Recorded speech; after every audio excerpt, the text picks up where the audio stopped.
Hello বন্ধুরা, চলে এসেছি আজকে আর একটা ব্লগ নিয়ে। আজ সকাল সকাল বেরিয়ে পড়েছিলাম। আমার ডক্টরের সাথে সেকেন্ড চেকআপের অ্যাপয়েন্টমেন্ট ছিল স্পাইনাল অপারেশনের পরে। তো প্রথমে বাইকটা জমা রেখে তারপরে বাসে করে চলে এসেছিলাম আইএনকেতে, ইনস্টিটিউট অফ নিউরো সায়েন্সে। অ্যাপয়েন্টমেন্ট যেহেতু লেখানোই ছিল, তাই হাজব্যান্ড প্রথমে রিসেপশন থেকে টোকেন নিয়ে বিলিং করে তারপরে আমরা চলে গেছিলাম। ডক্টর এসে গেছিলেন। ইনি হচ্ছেন ডক্টর ক্রিস্টোফার জারবার, যিনি আমার অপারেশন করেছিলেন। ডক্টর আসার পর ডক্টরের সাথে চেক আপ করানোর পরে বেরিয়ে পড়েছিলাম। যেহেতু সকালে বেরিয়েছিলাম, খাওয়া দাওয়া হয়নি, তাই চলে গিয়েছিলাম আগে কিছু খেতে। তো ধোসা খেয়ে নিয়েছিলাম। তারপরে হাজব্যান্ডকে বললাম যে যেহেতু ভিক্টোরিয়া মেমোরিয়ালটা পাশেই আছে ওখান থেকে, তো চলো একটু ঘুরে আসি। বিয়ের আগে তো আমাদের এমন একা একা কোনো পার্কে এতে ঘোরা হয়নি, চলো এখন যেহেতু সুযোগ আছে একটু ঘুরে নিই।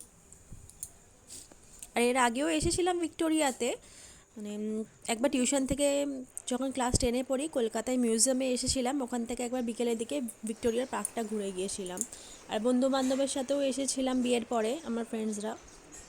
কিন্তু মিউজিয়ামে কোনো দিনও ঢোকা হয়নি, এই প্রথমবার ভিতরে মিউজিয়ামে ঢুকলাম।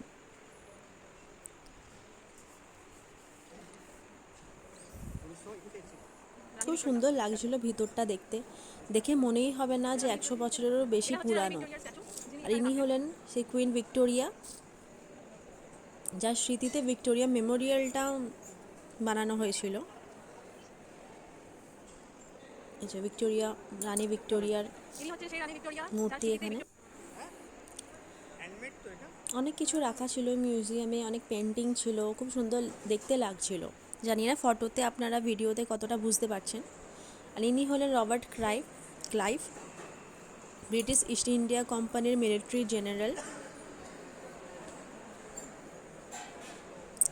আর পলাশির যুদ্ধের সময় ইনি এটা জিতেছিলেন, এই ফায়ার গানটা।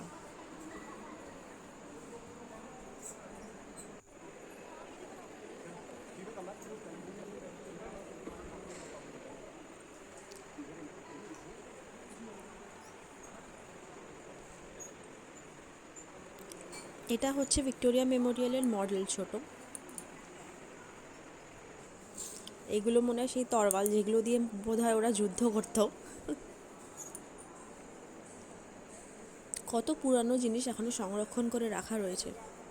তারপরে চলে গিয়েছিলাম উপরে, যেখানে আমাদের ফ্রিডম ফাইটার্সদের বিষয়ে প্রজেক্টর মেশিনে কিছু শো দেখানো হচ্ছিল, ওদের বিষয়ে বলা হচ্ছিল। ট্রাই কালারটা দেখলেই মনের অনুভূতিটাই একটা আলাদা হয়ে যায়।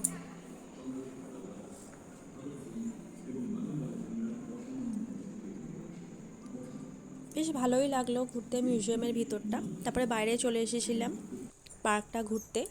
বাইরে থেকে ভিউটা খুব সুন্দর লাগছিল একদম।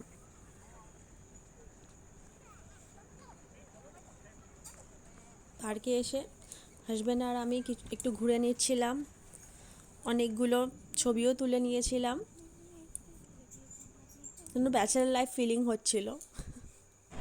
তো বন্ধুরা, চলে যাচ্ছি এবার বাড়ির উদ্দেশ্যে। খুব ভালো লাগলো একা একা ঘুরে, স্পেশালি বিয়ের আগে তো কোনোদিনও হয়নি এভাবে কোনো পার্কে ঘোরা হাজব্যান্ডের সাথে। তো এখানেই ব্লগটা শেষ করছি। ভালো থাকবেন সবাই, টাটা।